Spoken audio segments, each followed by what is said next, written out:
Welcome to Readers of the Lost Art with your presenter, Dr. Paul Anthony Taylor, a recovering academic. And the title of today's talk is on the psychology of the uncanny, Ernst Jentsch. Once, when the dull noise of footsteps was particularly terrifying, I asked my mother as she bore us away, "Mamma, who is this naughty Sandman who always drives us away from Papa? What does he look like?" "There is no Sandman, dear child," replied my mother. "When I say the Sandman's coming, I only mean that you're sleepy and can't keep your eyes open, just as if sand had been sprinkled into them." This answer of my mother's did not satisfy me. Nay, the thought soon ripened in my childish mind that she only denied the Sandman's existence to prevent our being terrified of him. Certainly, I always heard him coming up the stairs. Most curious to know more of the Sandman and his particular connection with children, I at last asked the old woman who looked after my youngest sister what sort of man he was. "Eh, Natty," said she, "don't you know that yet? He is a wicked man who comes to children when they won't go to bed and throws a handful of sand into their eyes so that they start out bleeding from their heads. He puts their eyes in a bag and carries them to the crescent moon to feed his own children who sit in the nest up there. They have crooked beaks like owls so that they can pick up the eyes of naughty human children." E.T.A. Hoffmann, The Sandman. Hi everybody, and that was just a taster because it's Thursday today, and on Saturday I'll be doing a live stream with my good friend Richard Grannon, and we'll look at the short story by Hoffmann, The Sandman. And I gave you that little taster because the person we're looking at today, Ernst Jentsch, is, you can see the dates there, he referenced Hoffmann in his seminal paper on the psychology of the uncanny. And just to give the order of events, he wrote it in, 1906, I think it was. And in 1919, the year he died, Freud published his essay, The Uncanny. So Freud referred to this Jentsch, it was the first paper on the uncanny, I think, the first academic paper. And both of them referenced Hoffmann. So as a taster for both the live stream and after the live stream, that will be available on the channel, but I'll also do some follow-up videos because I think the story of the Sandman and the notion of the uncanny bring together various aspects. So I'll explain as we go along, but the uncanny is related to the concept of the sublime, which I introduced with the Coleridge video on the Ancient Mariner. So that's one aspect. And the uncanny also, I think, has relevance to Paul Kingsnorth's book Against the Machine that I did in a previous video, in the sense that the more and more that life gets turned into a machine-like atmosphere, the more there is something repressed of traditional life, of spiritual life, whatever you'd like to call it, the non-machinic. And that is a theme of, it's a theme of the Sandman story, because the protagonist falls in love with a character called Olympia, who's an automaton.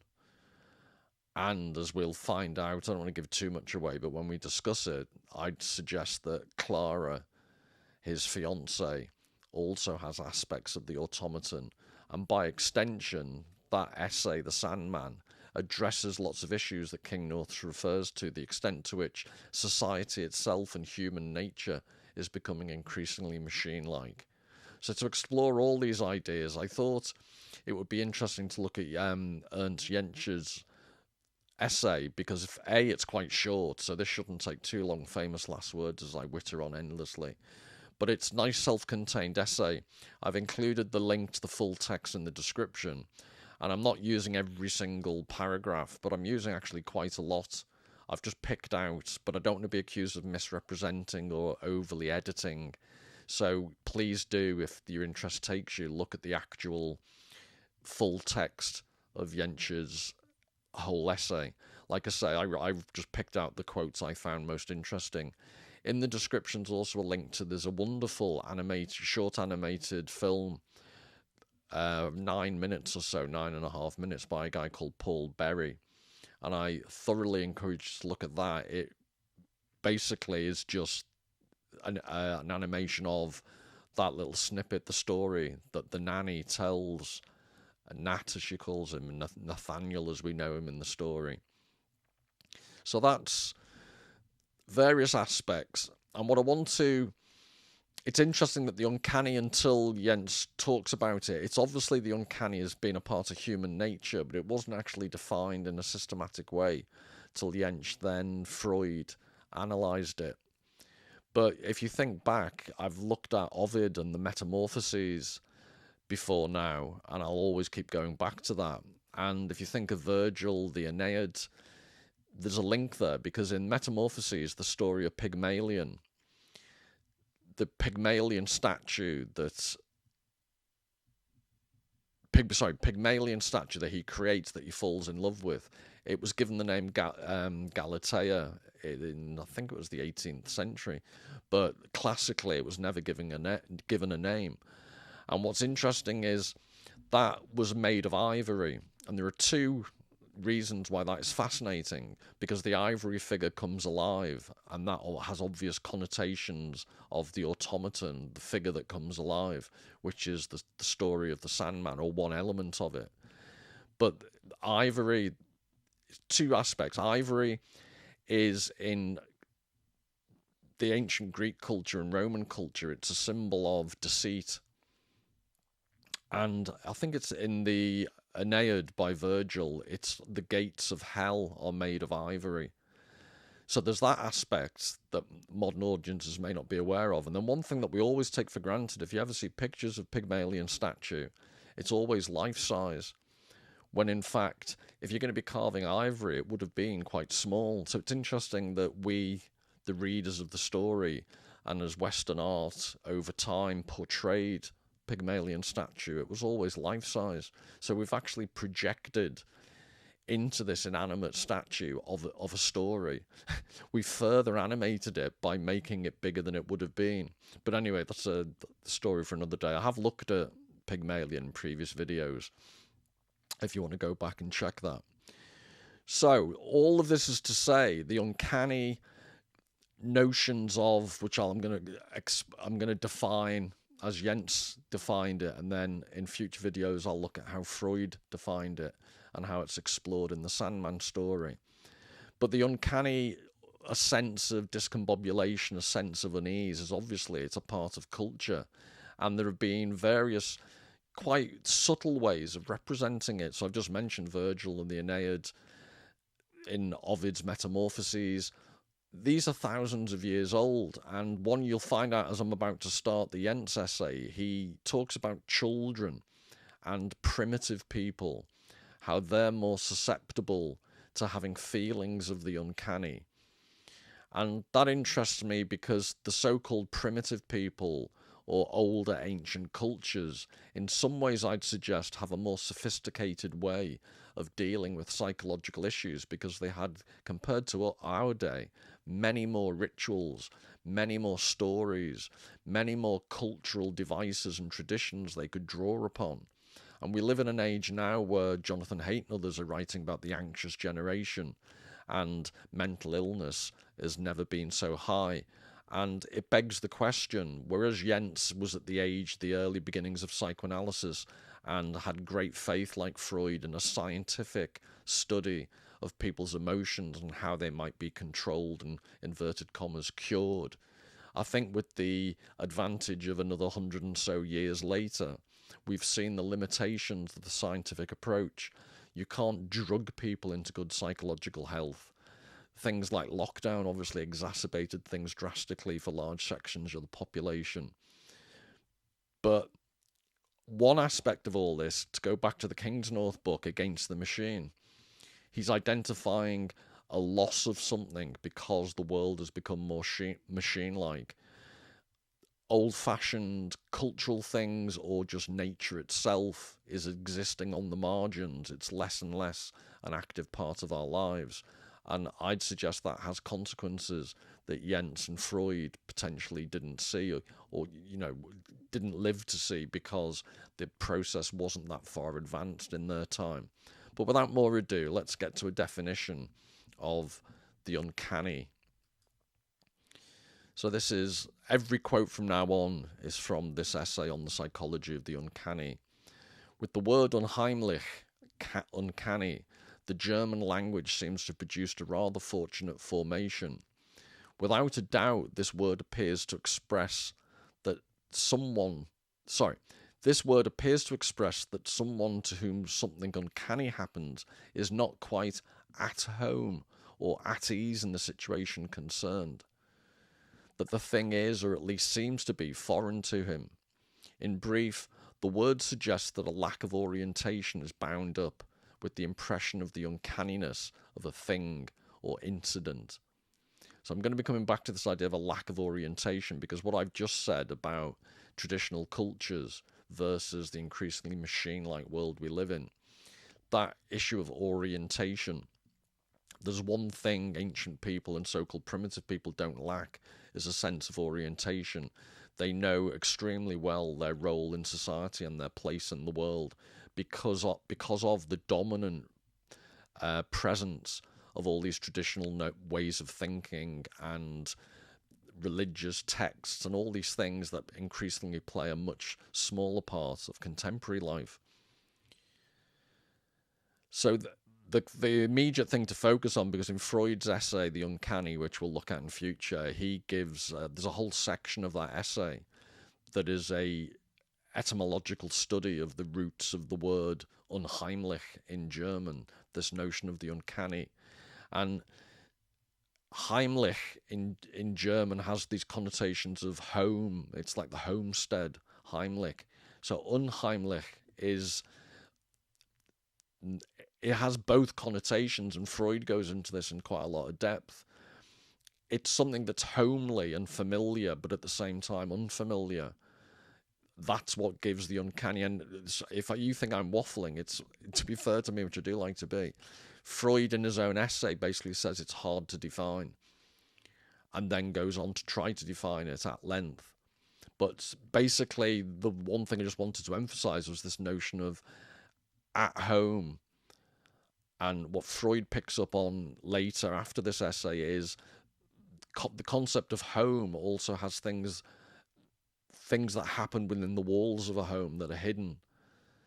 So there's the homely aspects, the familiar aspects, but there's also a connotation of hiddenness, which he explores and gives very examples of Freud. And then, just to make another link to the Kingsnorth book, at one point Kingsnorth, in my previous video, he says something about, he's describing the effects of living in an increasingly machinic world. And he says, you just know that something was wrong or is wrong.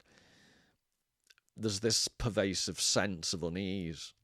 So I think the concept of the uncanny has never been more topical, and especially because of the time they're writing. Jentsch and people like Hoffmann and Freud, they've all got a mechanical perspective. They're talking about the uncanniness of the mechanical in terms of automatons, in terms of figures that seem to be alive. We're just on the cusp of entering the scary world of artificial intelligence and all that will bring. So mechanical things that make us uneasy because they have the appearance of potentially the human are one thing. But what happens when the human psyche itself begins to appear to exist in previously inanimate, basically silicon, the silicon chips of advanced computers? This is another example of what the uncanny can refer to, just to give you an example of its topicality. It's called the uncanny valley that you can see there at the top, and it's a phrase used in artificial intelligence research to show the extent to which, as a figure or a piece of technology becomes more human-like, there's an affinity that we have to it until there's a certain point at which the similarity, the gap creates the lack of, there is a similarity, but it's not precise enough, so it makes us feel uneasy. And then when you reach another point, when you get across the valley, when the similarity to a human being increases again, we feel more affinity and less unease. So this is just a graphic representation to people who like the images. And just so you know, the Bunraku puppet, this is the example of, I've no idea how you'd put the emphasis on it in Japanese, but this is the Bunraku puppet. So just to reiterate, that image is all about representations of the physical aspects of being human. A very important element of the Hoffmann essay is the concept of our internal psyche, the relationship, the problematic, the psychic imbalance between what goes on inside our heads and the outside world. In the protagonist Nathaniel in the Sandman story, that balance breaks down. And this is a theme of the Jentsch essay. The sense of unease and its relationship to psychic balance or imbalance. So all of this about this puppet-like idea, to what extent do representations of human physicality make us feel uneasy? That's one thing. But what happens when we see or get hints of the inside of our own minds? So that's why I'm saying it's relevant to artificial intelligence. But in the Sandman story, this becomes relevant because arguably one aspect of that story is the way in which Nathaniel sees manifestations of his own psychic processes. His own ego appears to him in his disturbed state to be manifested in the external world. So this boundary between the internal and the external has been broken down. And these are the type of themes that, as we'll see now, that Jentsch picks up on. So this is, again, from the essay on the psychology of the uncanny. It is an old experience that the traditional, the usual, and the hereditary is dear and familiar to most people, and that they incorporate the new and the unusual with mistrust, unease, and even hostility. So misoneism, or misoneism, that's the word that I think it was basically invented in the 1850s. So it's a very, in terms of etymology, very recent new word that I've never heard before, but that's what it means. This mistrust and unease in the face of something new, basically like me and IT. This can be explained to a great extent by the difficulty of establishing quickly and completely the conceptual connections that the object strives to make with the previous ideational sphere of the individual, which is a mouthful. In other words, the intellectual mastery of the new thing. The brain is often reluctant to overcome the resistances that oppose the assimilation of the phenomenon in question into its proper place.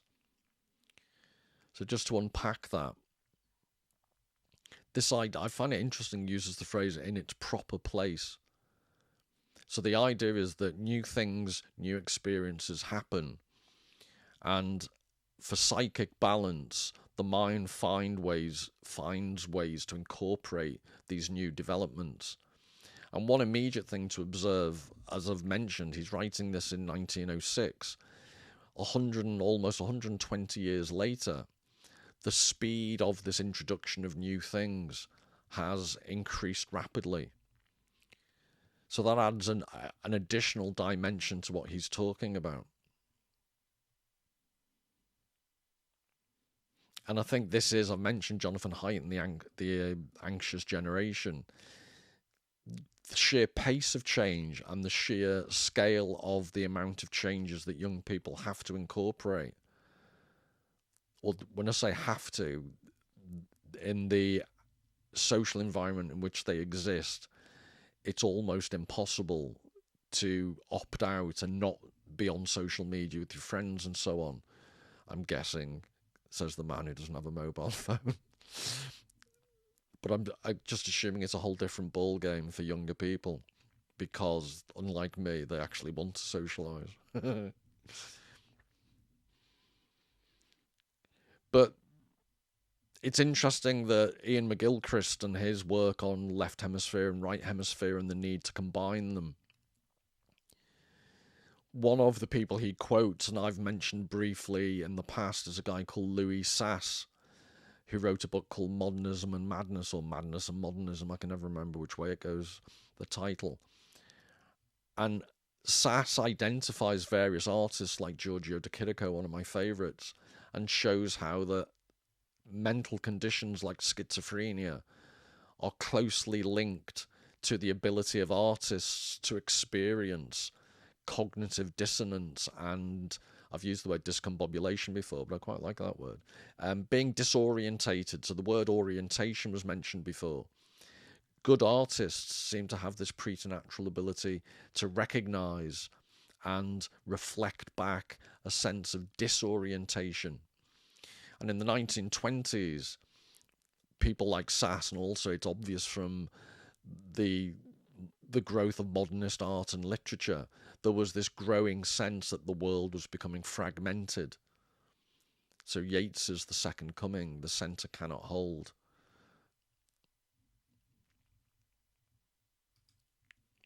We will therefore not be surprised that misoneism will be weakest where these resistances are smallest, where, for example, associative activity in a corresponding movement is particularly prompt and lively, or where it takes its course in some particular way. In the case of youth, of high intelligence, or of a permanent aversion to the well-tempered fashion of judging things and reacting accordingly, as happens in a hysterical disposition, for instance. So this needs unpacking. I appreciate it's not a particularly easy way of writing.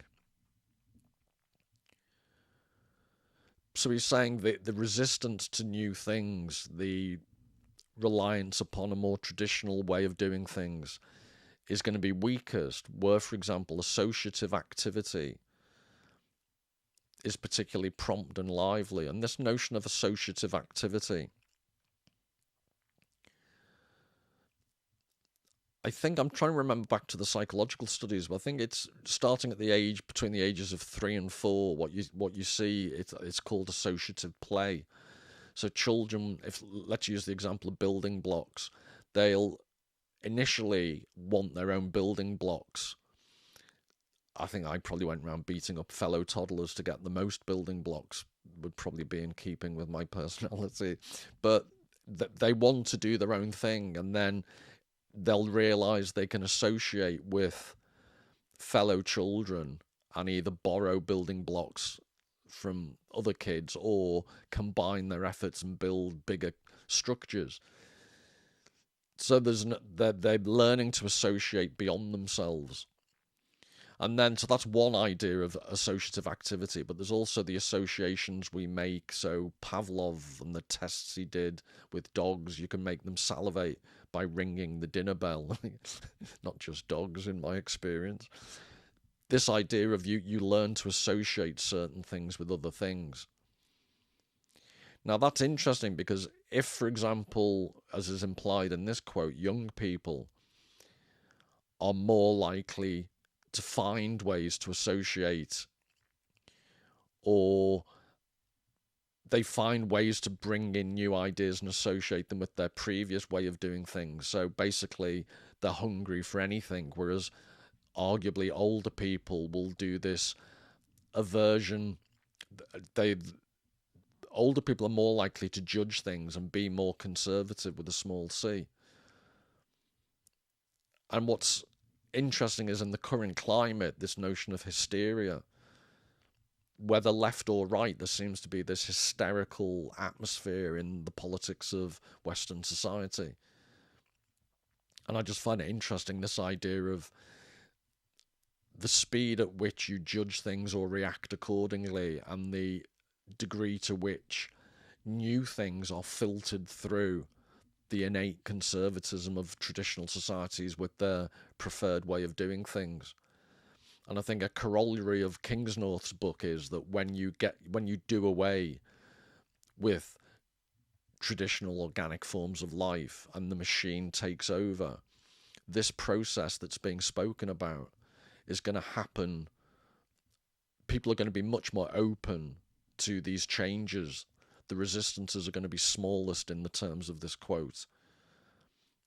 But interestingly, my reading is that potentially the hysterical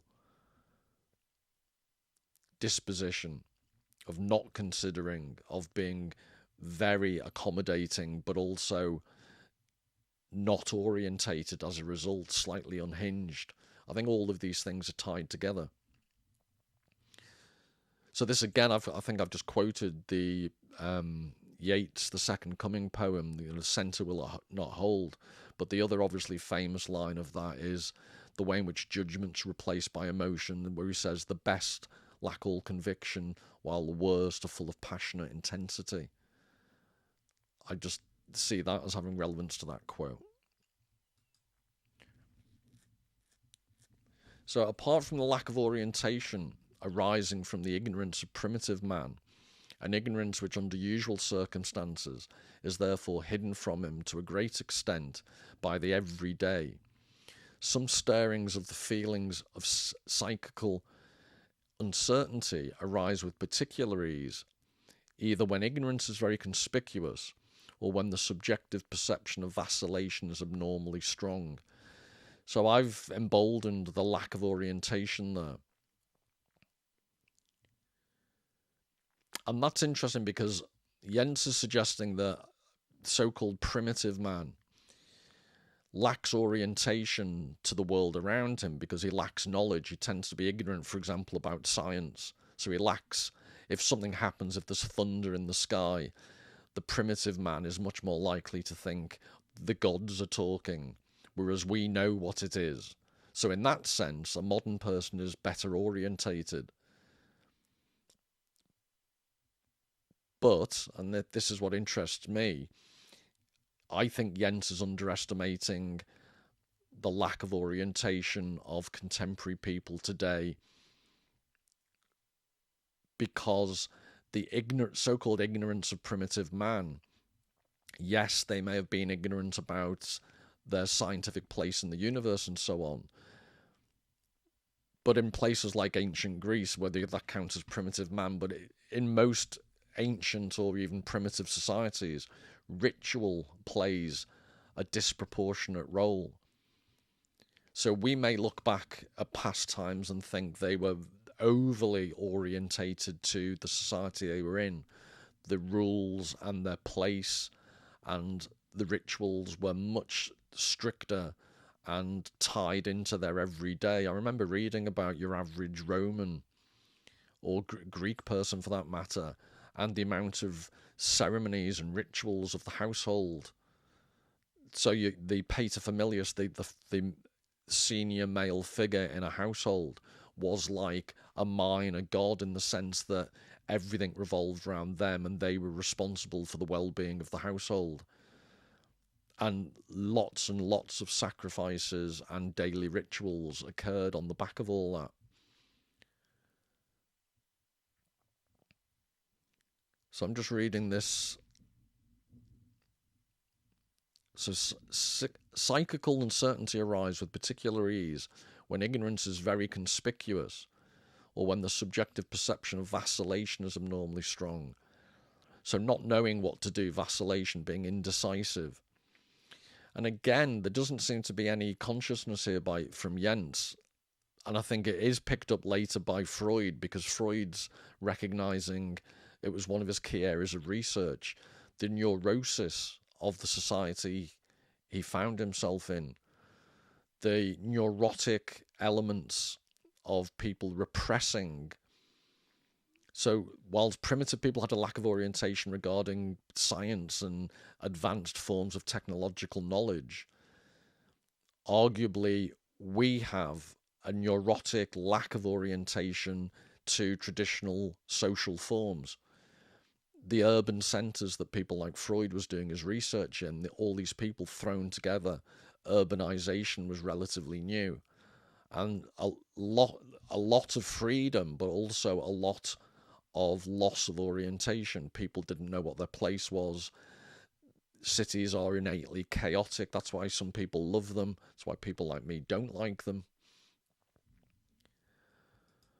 But it goes on to say the first case can easily be observed in children. The child has had so little experience that simple things can be inexplicable for him, and even slightly complicated situations can represent dark secrets. Here is one of the most important reasons why the child is mostly so fearful and shows so little self-confidence. And bright children are in fact generally quite the most fearful. So this goes to the relationship between psychical uncertainty and intelligence and being receptive. And I think that's one of the themes of the Sandman story. Nathaniel, the protagonist, he has this trauma when he's a child, but he's also very artistically sensitive to the world around him. And this begs the question, to what extent is being open and given a sense of unease or made uneasy by dark secrets or having dark secrets as described here, to what extent is that inextricably linked to the artistic process?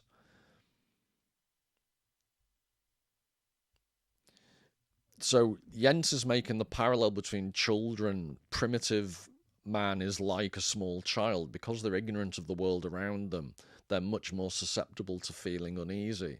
That all makes sense.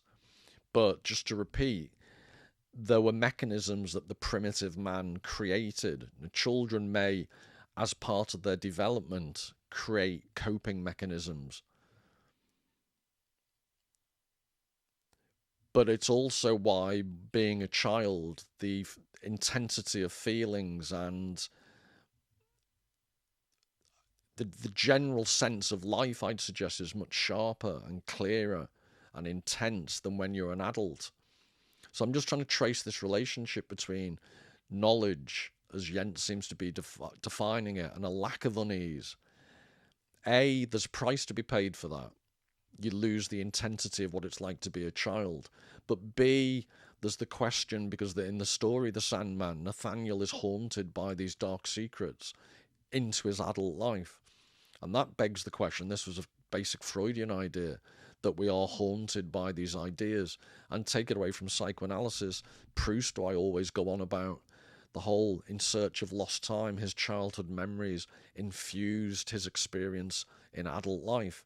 So the idea that you can just, children are an atypical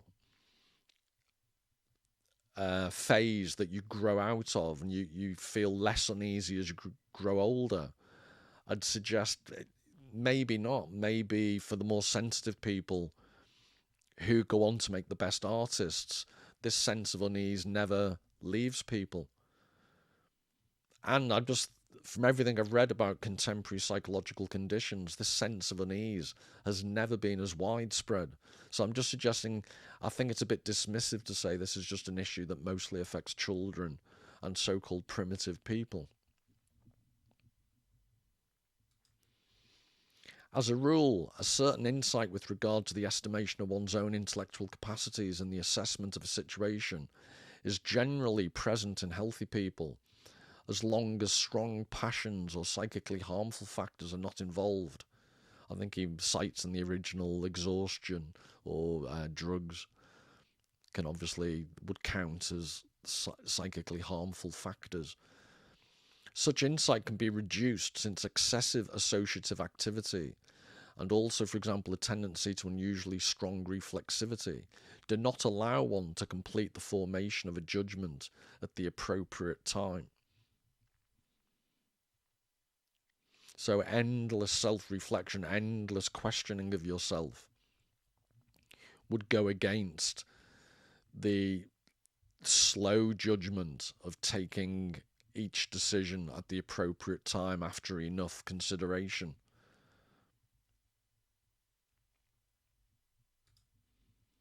But one's insight can be especially reduced because of a rampantly proliferating fantasy, as a consequence of which reality becomes mixed up in a more or less conscious way with the additions of the a-perceiving brain itself. In the latter case, confusion must of course be the result in how one regards things, and equally in how one intervenes appropriately in one's environment. So this rampantly proliferating fantasy, reality becomes mixed up in a more or less conscious way with the additions of the a-perceiving brain itself. A-perception is how we perceive ourselves perceiving. It's like a meta-perception. So if you try and think of, it's like a Buddhist koan, if you try and think of yourself thinking, you go around in an endless loop.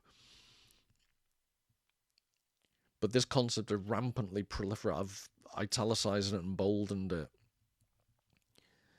The rampantly proliferating fantasy. And in the short story The Sandman, as a consequence of which reality becomes mixed up in a more or less conscious way. So this is all about the distinction between your interior thoughts and the external world and the relationship between them.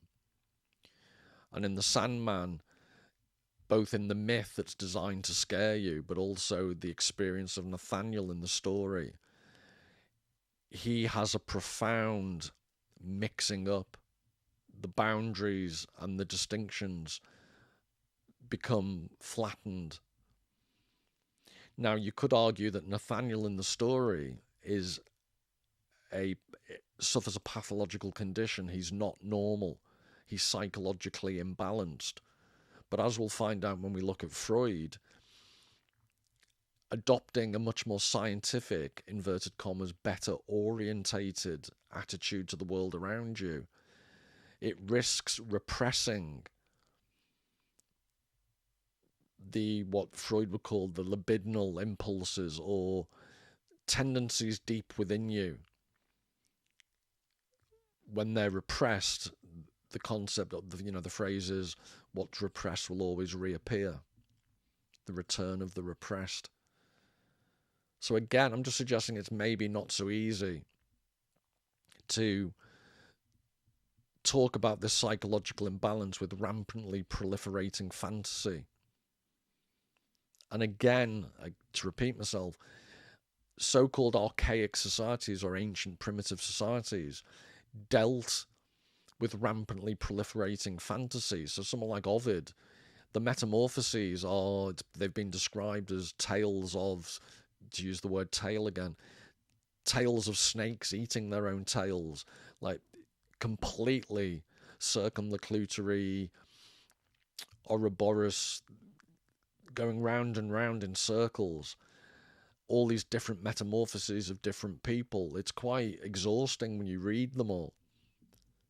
And that would be a perfect example of rampantly proliferating fantasy. But when those type of rampantly proliferating fantasies are sublimated into art forms, I'd suggest it's less likely that individual people versed in those traditions are going to suffer from rampantly proliferating fantasies of their own. There's a way, it's a cathartic way, and it's what Nietzsche, I always keep referring back to this, it's what Nietzsche talks about in The Birth of Tragedy. Greek tragedy was a public event that provided a cathartic outlet.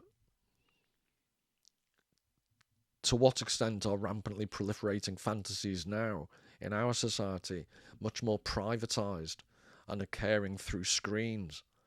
And what psychological consequence does that have?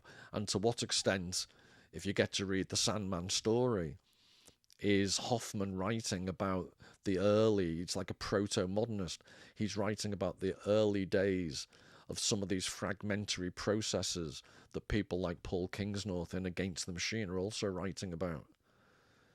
Nathaniel has this psychical imbalance, he's suffering, but to what extent is he reacting to the automaton-like qualities of the world around him in figures like Clara, his fiancée, and to what extent do they represent the contemporary manifestations of today's machine, which I think is what Kingsnorth is talking about in his book.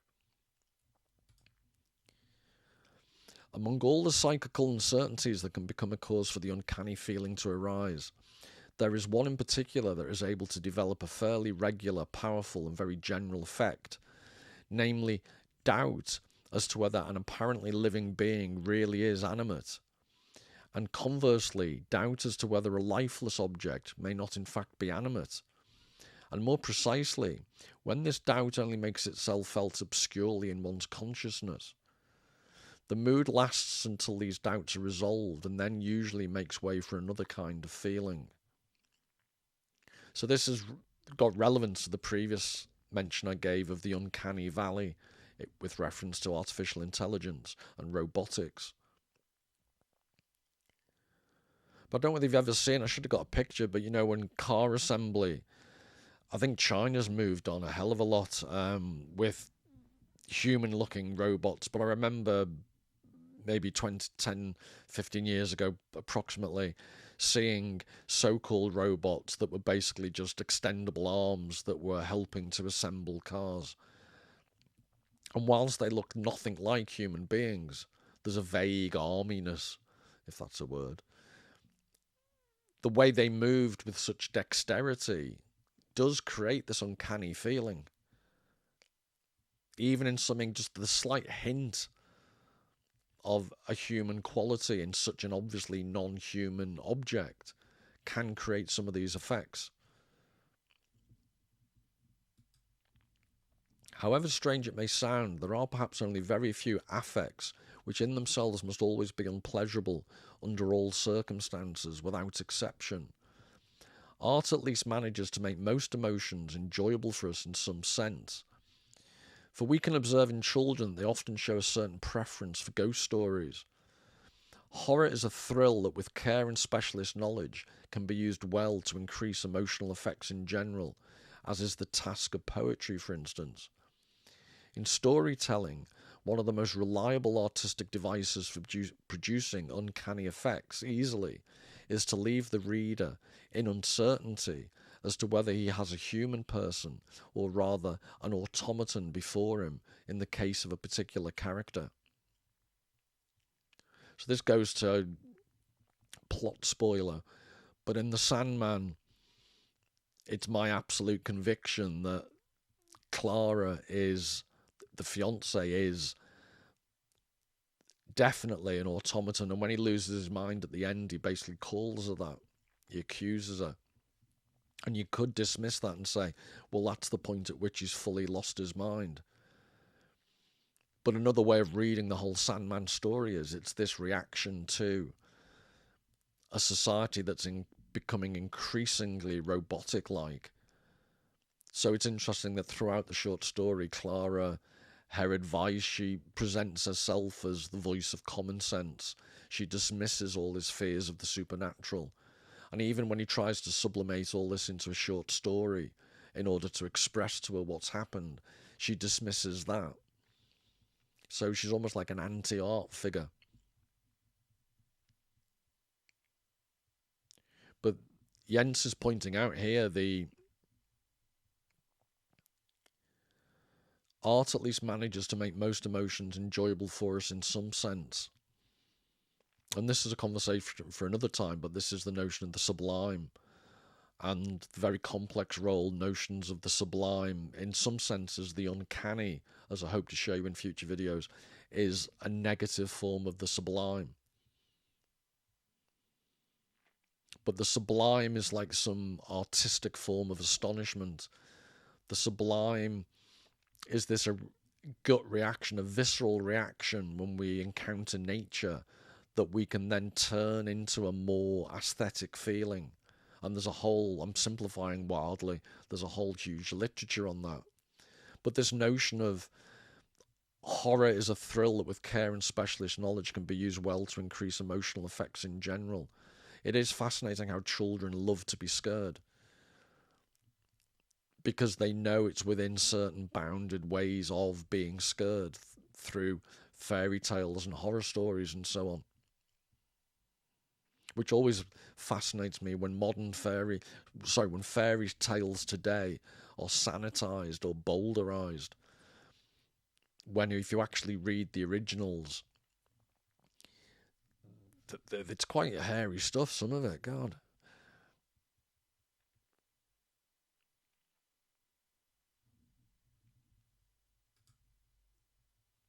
This is done in such a way that the uncertainty does not appear directly at the focal point of his attention. So this is about the trick in art of asking the question, is something an automaton or a human being? So that he is not given the occasion to investigate and clarify the matter straight away. For the particular emotional effect, as we said, would hereby be quickly dissipated. In his works of fantasy, E.T.A. Hoffmann has repeatedly made use of this psychological artifice with success. So that's what I find interesting about, without wishing to preempt people's response to the Sandman story. It's a seemingly very simple fairy tale for adults, basically. But it's the vagueness, it's the illusion, like I say, that Clara is perhaps like the automaton Olympia. She has elements of that herself. But that slowly, that idea percolates through the story. And this is what Jentsch is saying about he's not given the occasion, the reader, to investigate and clarify the matter straight away. Because you want to let the emotions marinate in the uncertainty. I'm using a lot of food references, which I haven't had my dinner yet. I'm going to stop it. The child of nature populates his environment with demons. Small children speak in all seriousness to a chair, to their spoon. Sorry. May have to take Johnny for a checkup if you're speaking to his spoon, to an old rag, and so on, hitting out full of anger at lifeless things in order to punish them. So that is me. I think I might have mentioned in a previous video, I've once beaten a toaster to within an inch of its life, like Basil Fawlty, because I had this one particular toaster that, typical man, I hadn't actually read the manual, and it was a programmable one.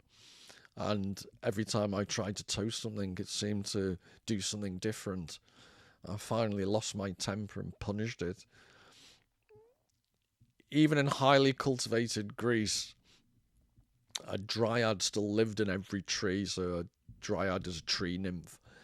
It is therefore not astonishing if that which man himself semi-consciously projected into things from his own being now begins again to terrify him in those very things, or that he is not always capable of exorcising the spirits which were created out of his own head from that very head.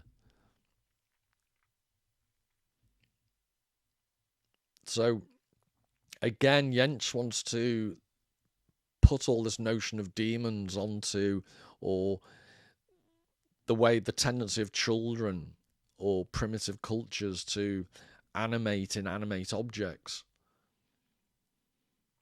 But I don't think you have to be particularly woo-woo to realise that nature has this underlying spirit to it.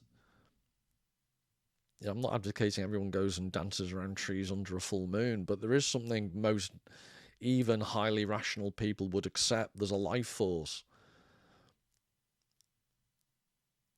And if not, I don't know which words to use that would be the most inclusive for cynical people, but I don't think you have to start talking about fairies and demons to, as is explored in the Hoffmann story, people have inner demons that it sounds melodramatic if you call them that.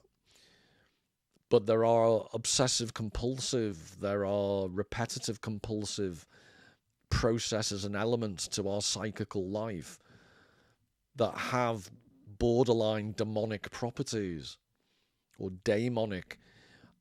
And that doesn't mean you have to be anti-science, but arguably pill prescribing psychiatrists, I'd suggest, would struggle to deal with the genuine psychic complexity of our interior world, as well as Euripides or Shakespeare or these great dramatists, Sophocles, would be able to cathartically address some of the issues that people think about all the time.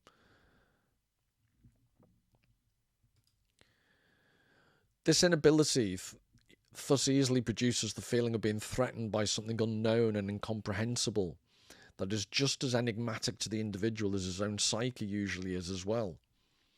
If, however, there prevails sufficient orientation with respect to psychical processes and enough certainty in the judgment of such processes outside the individual, then the states described under normal psychophysiological conditions, of course, will never be able to arise.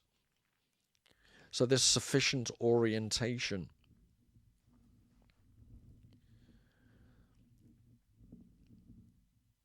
this is, I'm repeating myself, but just to underline it again, Jentsch and Freud seem to be tied into the belief that you could provide sufficient orientation through acts like therapy.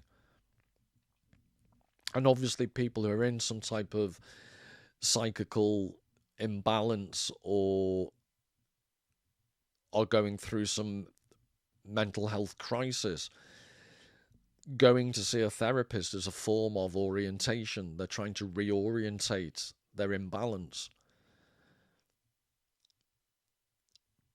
But it also begs the question, to what extent is that type of therapeutic encounter a product of a society that hasn't found more organic, traditional ways to provide that sufficient orientation?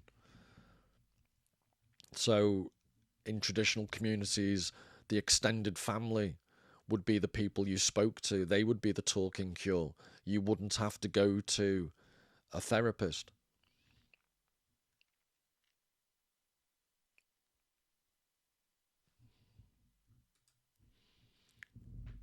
The horror which a dead body, especially a human one, a death's head, skeletons, and similar things can cause, can also be explained to a great extent by the fact that thoughts of a latent animate state always lie so close to these things. Such a thought may often push its way into consciousness, so that it is itself capable of giving the lie to appearance, thereby again setting the preconditions for the psychical conflict that has been described. It is well known that such stirrings tend more or less to become lost in the case of those belonging to particular professions who are continually exposed to the corresponding impressions.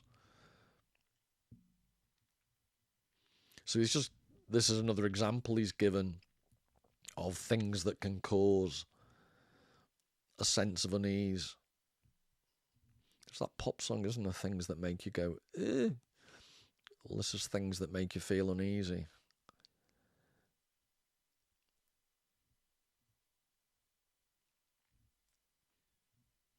And then he makes the point at the end, it's well known that such stirrings tend more or less to become lost in the case of those belonging to particular professions. So I remember when I was a teenager, I had a friend whose father was a pathologist.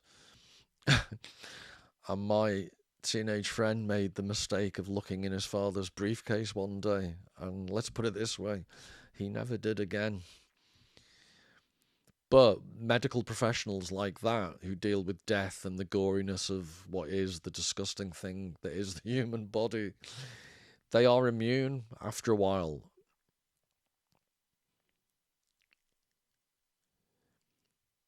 And this is just an interesting aspect, because he's saying what gives some people cause for unease, so seeing a dead body and not being able to resist the temptation to think that it's in a latent animate state, part of that unease is the lack of familiarity with that situation. Whereas if you're a busy medic working in a morgue or whatever, you've got absolutely no why, it gets driven out of you, basically, that type of horror.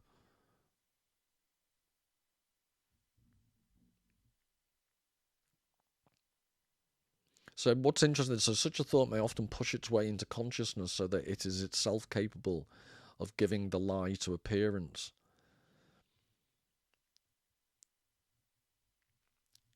So it's about the subtlety. Yes, so a pathologist can be trained out of any sense of unease, but at the same time, it's part of the natural human condition, if you see a dead body, to have some uneasy sense of it once had animation, now it doesn't. Or to see robots or human-type figures that are animated but they're not human. So that uncanniness, it's the extent to which we lose the ability. And as I'm reading this, I'm thinking, to what extent, the example I gave of a pathologist or a busy medic, to what extent does that describe a lot of people in contemporary society who've lost, in a parallel fashion, their perceptiveness or their sensitivity to these psychological processes that are part of, I mentioned earlier on, creativity. So the pathologist gains not being upset or feeling uneasy around dead bodies all the time, but it's almost like at the cost of losing part of their emotional repertoire.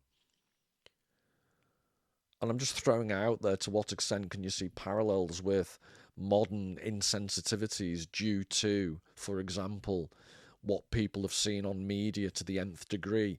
And basically, it's a very long-winded way of suggesting that there may be desensitizing aspects to the society we live in, which again I think Paul Kingsnorth in his book Against the Machine is alluding to.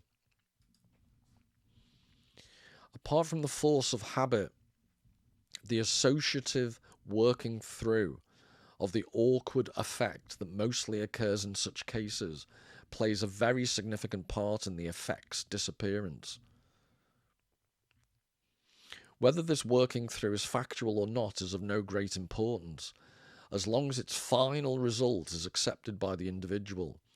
In intellectual terms, for example, the superstitious person also masters in his fashion a great part of his imaginative field, and he too has his doubts and his certainties. The inappropriateness of his entire judgment does not alter this psychological fact at all. So again, comparing this with the example I've given of a pathologist who builds up an immunity, what I've italicized and emboldened here, the associative working through of the awkward effect that mostly occurs in such cases plays a very significant part in the effect's disappearance. Again, back to Nietzsche and the birth of tragedy, the associative working through of the awkward effect. In that case, Greek tragedy. This is what I was claiming. Nietzsche argues forcefully that it's a cathartic lightning rod for a society. And Jentsch is pointing out that if you applied this to religion, so to go away from Greek theatre and think of religion, it doesn't matter if some people think of it as superstitious. The psychological ability to work through the awkward effect, the catharsis, still works. Which begs the question, if in our society today we're lacking an associative working through of the awkward effect, because we're lacking traditional forms of catharsis, what are the potential psychological implications of that? The human desire for the intellectual mastery of one's environment is a strong one. Intellectual certainty provides psychical shelter in the struggle for existence. However it came to be, it signifies a defensive position against the assault of hostile forces, and the lack of such certainty is equivalent to the lack of cover in the episodes of that never-ending war of the human and organic world, for the sake of which the strongest and most impregnable bastions of science were erected.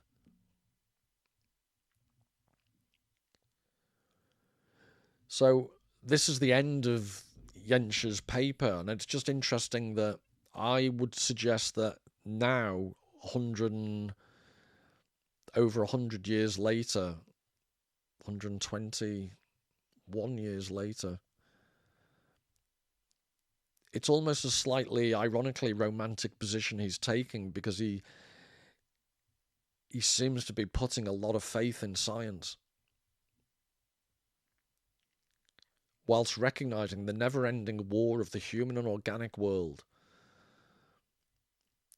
So these psychological forces, the assault of hostile forces he's describing, the need for a psychical shelter in the struggle for existence, he's suggesting the strongest and most impregnable bastions of science were erected as a response.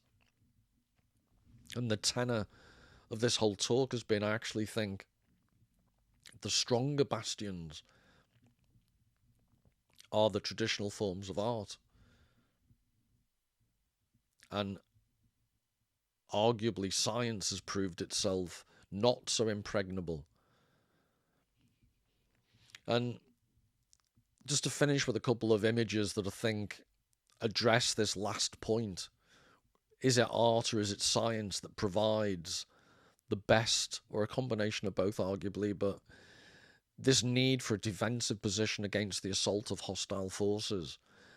I would strongly argue that science on its own does not provide an impregnable bastion, and that the type of psychical processes contained within the concept of the uncanny that the Hoffmann story so presciently encapsulates,